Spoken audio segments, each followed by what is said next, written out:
رمضان میں جب آپ کا قرآن مکمل ہو جائے تو یہ دو کام ضرور کریں، کیونکہ بہت سارے لوگ نہیں جانتے کہ ہمیں ختم قرآن کے وقت کیا کرنا چاہیے۔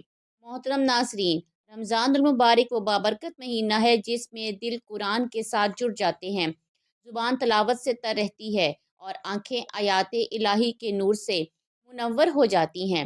بہت سے خوش نصیب لوگ اس مہینے میں قرآن پاک کی تلاوت مکمل کر لیتے ہیں، مگر افسوس کی بات یہ ہے کہ قرآن مکمل ہونے کے بعد ہمیں کیا کرنا چاہیے؟ اس بارے میں اکثر لوگ لا علم ہوتے ہیں۔ جب آپ قرآن پاک مکمل کر لیں تو صرف خوشی بنانا یا کتاب بند کر دینا ہی کافی نہیں ہوتا، بلکہ شریعت نے اس موقع پر ہمیں ایک خاص رہنمائی دی ہے۔ ختم قرآن کے بعد دو ایسے اہم کام ہیں جو حدیث پاک سے ثابت ہیں۔ نبی کریم صلی اللہ علیہ وآلہ وسلم خود بھی ان دونوں کاموں کا اہتمام فرمایا کرتے تھے، اور آپ کے صحابہ کرام رضی اللہ تعالیٰ عنہ بھی ختم قرآن کے بعد ان کاموں کو ضرور انجام دیا کرتے تھے۔ یہ دو کام نہ صرف ختم قرآن کو مکمل کرتے ہیں بلکہ اس تلاوت کو قبولیت کے دروازے تک پہنچانے کا ذریعہ بھی بنتے ہیں۔ آج میں آپ کے ساتھ انہی دو اہم کاموں کو سادہ اور واضح انداز میں بیان کرتی ہوں، کیونکہ بہت سے لوگ یہ جاننا چاہتے ہیں کہ ختم قرآن کا صحیح اور مسنون طریقہ کیا ہے، قرآن مکمل ہونے پر ہمیں کیا کرنا چاہیے۔ یہ باتیں جاننا ہر شخص کے لیے ضروری ہے جو قرآن سے سچی محبت رکھتا ہے۔ محترم ناظرین، رمضان بابرکت مہینہ ہے جس میں مسلمان عام دنوں کے مقابلے میں کثرت کے ساتھ قرآن کی تلاوت کرتے ہیں۔ اس کی بنیادی وجہ یہ ہے کہ قرآن پاک رمضان کا آپس میں ایک گہرا خاص تعلق ہے۔ یہ وجہ ہے کہ رمضان میں تلاوت کا شوق بڑھ جاتا ہے، دل نرم ہو جاتے ہیں اور زبان آیات الہی سے تر رہتی ہے۔ بہت سے ایسے لوگ بھی ہوتے ہیں جو پورے سال میں قرآن مجید مکمل نہیں کر پاتے، لیکن رمضان کی برکت سے وہ بھی ایک یا دو مرتبہ قرآن ختم کر لیتے ہیں۔ کوئی ایک ختم کرتا ہے، کوئی دو ختم کرتا ہے، اور خوش نصیب اس سے بھی زیادہ مرتبہ قرآن مجید مکمل کر لیتے ہیں۔ لیکن اصل سوال یہ ہے کہ جب قرآن پاک مکمل ہو جائے تو اس کے بعد ہمیں کیا کرنا چاہیے؟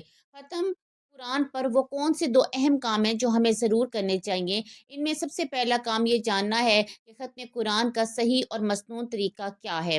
اکثر لوگوں کا یہی خیال ہوتا ہے کہ بس یہاں قرآن ختم ہو گیا، اب تلاوت مکمل ہو چکی ہے، حالانکہ یہ طریقہ ختم قرآن کا صحیح اور مسنون طریقہ نہیں ہے۔ اگر ہم یہ جاننا چاہتے ہیں کہ ختم قرآن کا درست طریقہ کیا ہے تو ہمیں رسول اللہ صلی اللہ علیہ وآلہ وسلم کی سنت کی طرف رجوع کرنا ہوگا۔ نبی کریم صلی اللہ علیہ وآلہ وسلم جس انداز سے قرآن پاک ختم فرمایا کرتے تھے وہی طریقہ ہمارے لیے اصل رہنمائی ہے۔ احادیث و آثار سے یہ بات معلوم ہوتی ہے کہ آقا کریم صلی اللہ علیہ وآلہ وسلم جب قرآن پاک ختم فرمایا کرتے تھے تو اسی پر رک نہیں جاتے تھے، بلکہ فوراً دوبارہ قرآن کا آغاز فرما دیتے تھے، یعنی آپ قرآن کے آخر کو اس کے آغاز کے ساتھ جوڑ دیتے تھے۔ اسی حوالے سے ایک روایت میں آتا ہے کہ ایک شخص حضرت عبداللہ بن عباس رضی اللہ تعالیٰ عنہ کی خدمت میں حاضر ہوا اور عرض کیا کہ میں قرآن مجید بہت تیزی کے ساتھ پڑھ لیتا ہوں اور ایک ہی رات میں پورا قرآن مکمل کر لیتا ہوں۔ اس پر حضرت ابن عباس رضی اللہ تعالیٰ عنہ نے نہایت حکمت بھرا جواب دیا۔ آپ نے فرمایا کہ میرے نزدیک یہ زیادہ بہتر ہے کہ میں سورۃ بقرہ، سورۃ آل عمران کو ٹھہر ٹھہر کر غور و فکر کے ساتھ پڑھوں، بجائے اس کے بہت تیزی سے پورا قرآن ختم کر دوں۔ اس واقعے سے یہ بات واضح ہوتی ہے کہ قرآن مجید کی تلاوت میں رفتار سے زیادہ اہمیت تدبر، ٹھہراؤ اور سمجھ بوجھ کو حاصل ہے۔ قرآن مجید کو جلدی جلدی پڑھنا، بغیر رکے پڑھنا، بغیر معنی پر غور کیے پڑھنا ختم قرآن کا مطلوب طریقہ نہیں، بلکہ قرآن مجید کی تلاوت سکون، ادب اور دھیان کے ساتھ کرنی چاہیے تاکہ دل پر اس کا اثر ہو اور انسان کے عمل میں تبدیلی آئے۔ اسی گفتگو کے دوران حضرت ابن عباس رضی اللہ تعالیٰ عنہ نے اس شخص کو ایک نہایت اہم بات کی طرف متوجہ فرمایا۔ آپ نے کہا کہ جب تم قرآن مجید کی آخری سلسلہ ختم نہ کر دو بلکہ فوراً الحمدللہ رب العالمین سے دوبارہ آغاز کرو، یعنی سورۃ فاتحہ کی تلاوت کرو، یوں قرآن کو دوبارہ شروع کرو۔ اس عمل کا مقصد یہ ہے کہ قرآن کے آخر کو اس کے آغاز کے ساتھ جوڑ دیا جائے اور یوں ختم قرآن کا ایک خوبصورت اور مصنوع طریقہ اختیار کیا جائے۔ ختم قرآن کا صحیح طریقہ یہ ہے کہ جب آپ سورہ ناس کی تلاوت کر لیں تو قرآن بند نہ کریں بلکہ سورۃ الفاتحہ سے دوبارہ آغاز کریں۔ سورۃ بقرہ کی ابتدائی آیات پڑھیں یہاں تک کہ اولئک هم المفلحون تک پہنچ جائیں۔ یہاں تک کہ تلاوت کرنے کے بعد ختم قرآن کا پہلا عمل مکمل ہوتا ہے۔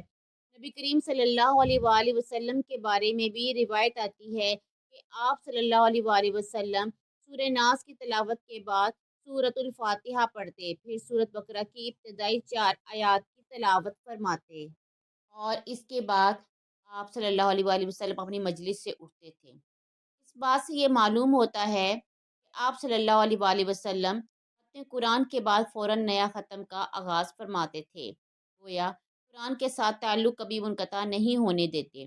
لہٰذا ختم قرآن پر سب سے پہلا کام یہی ہے کہ ہم ختم قرآن کا صحیح اور مسنون طریقہ اختیار کریں۔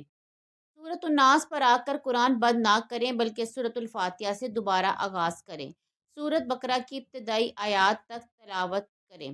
یہی وہ عمل ہے جب ختم قرآن کے موقع پر ہمیں ضرور کرنا چاہیے، کیونکہ یہی طریقہ نبی کریم صلی اللہ علیہ وآلہ وسلم کا مسنون عمل ہے۔ دوسرا مسنون عمل یہ ہے دعا۔ یہ وہ عمل ہے جسے اکثر لوگ معمولی سمجھ کر نظر انداز کر دیتے ہیں، حالانکہ در حقیقت یہی وہ لمحہ ہے جو قبولیت کے خاص اوقات میں شمار ہوتا ہے۔ سب سے پہلے تو وہ دعا ضرور پڑھنی چاہیے جو عموماً قرآن پاک کے آخر میں لکھی ہوتی ہے۔ یہ دعا ختم قرآن کی مناسبت سے مرتب کی گئی ہوتی ہے اور اس میں قرآن کی برکت، ہدایت اور مغفرت کی دعائیں شامل ہوتی ہیں۔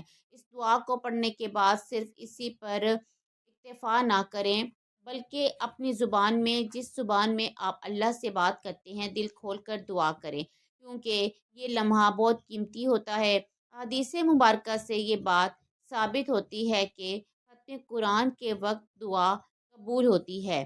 حضرت عبداللہ بن عباس رضی اللہ تعالیٰ عنہ سے روایت ہے کہ رسول اللہ صلی اللہ علیہ وآلہ وسلم اور صحابہ کرام جب قرآن پاک مکمل کرتے تو سب کو جمع فرماتے، پھر اجتماعی دعا کرتے تھے۔ اس سے معلوم ہوتا ہے کہ ختم قرآن محض تلاوت کے ختم ہونے کا نام نہیں بلکہ اس کے بعد دعا کرنا بھی سنت ہے۔ یہ وہ گھڑی ہے جس میں رحمت کے دروازے کھلے ہوتے ہیں اور بندہ جو مانگتا ہے اللہ اس کو عطا فرماتا ہے۔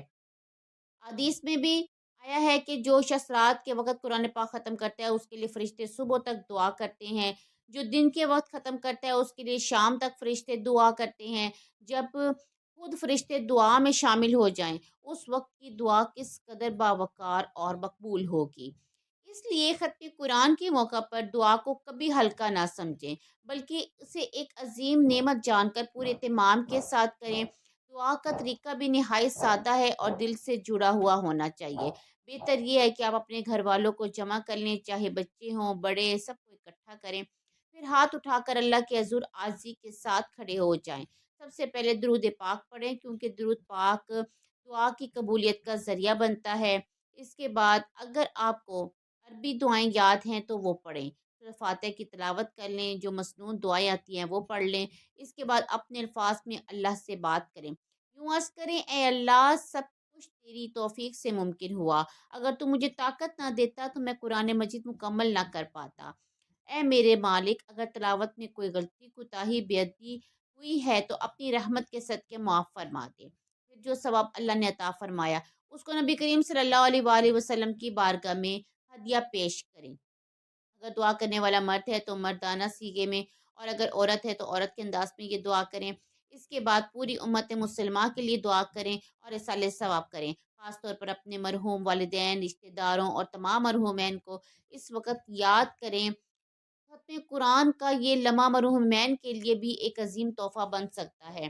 اس کے ساتھ اپنی ذاتی دعائیں بھی مانگیں۔ اگر کوئی پریشانی ہے، کوئی مسئلہ ہے، کوئی بیماری ہے، رزق کی تنگی ہے یا دل کا کوئی بوجھ ہے تو سب کچھ اسی وقت اللہ سے مانگے کیونکہ یہ قبولیت کا وقت ہوتا ہے، یہ مقبولیت کی گھڑی ہوتی ہے۔ افسوس کی بات یہ ہے کہ آج کل بہت سے لوگ ختم قرآن کو ایک رسمی عمل بنا لیتے ہیں۔ قرآن مکمل ہوا بس ایک پرچی پر لکھ کر امام صاحب کے پاس بھجوا دی پرچی کہ جی ختم ہو گیا ہے قرآن مجید، اس کو بخشتے ہیں، نہ دعا نہ عارضی نہ اللہ سے مانگنا۔ حالانکہ قرآن کو بخشنے کا یہ تصور درست نہیں۔ بہت سے لوگ یہ سمجھتے ہیں کہ جب تک قرآن بخشا نہ جائے ثواب نہیں ملے گا، حالانکہ یہ غلط فہمی ہے۔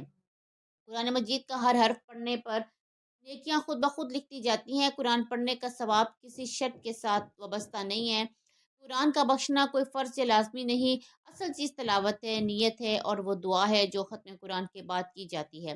اگر انسان دل سے دعا کرے، عاجزی کے ساتھ مانگے، اللہ کی رحمت پر یقین رکھے، تو یہی ختم قرآن کا اصل حسن اور مقصد ہے۔ اس لیے ختم قرآن کے بعد دعا کا ضرور اہتمام کریں، کیونکہ یہی وہ عمل ہے جو قرآن کی برکتوں کو زندگی میں اتار دیتا ہے۔ محترم ناظرین، جیسے ہی قرآن پاک کی تلاوت مکمل ہوتی ہے، وہ لمحہ عام نہیں رہتا، بلکہ وہ قبولیت کی خاص گھڑی بن جاتا ہے۔ قرآن و حدیث سے یہ بات ثابت ہوتی ہے کہ ختم قرآن کے وقت دعا کرنا نہایت اہم اور مصنون عمل ہے، مگر افسوس کہ بہت سے لوگ اس عظیم موقع سے غفلت برتتے ہیں اور دعا کا اہتمام نہیں کرتے۔ حالانکہ یہی وہ وقت ہوتا ہے جب دعائیں خاص طور پر قبول کی جاتی ہیں۔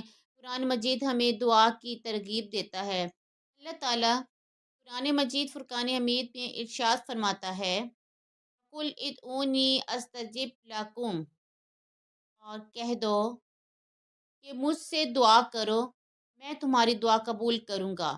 جب اللہ خود بندے کو دعا کی دعوت دے رہا ہے، تو سوچیں کہ ختم قرآن جیسے عظیم عمل کے بعد دعا کی قبولیت کس قدر زیادہ ہوگی۔ قرآن پاک کی تلاوت خود ایک عبادت ہے، اور عبادت کے بعد دعا کرنا سنت الہی بھی ہے اور سنت نبوی بھی۔ حدیث مبارکہ خاص طور پر قرآن مجید کے وقت دعا کی فضیلت بیان کی گئی ہے۔ حضرت عبداللہ بن عباس رضی اللہ تعالیٰ عنہ سے روایت ہے کہ نبی کریم صلی اللہ علیہ وآلہ وسلم اور صحابہ کرام جب قرآن پاک ختم کرتے تو سب کو جمع کر کے دعا فرماتے تھے۔ اس سے معلوم ہوتا ہے کہ ختم قرآن کے بعد دعا کرنا محض ایک نیک عمل ہے، بلکہ نبی کریم صلی اللہ علیہ وآلہ وسلم کی سنت ہے۔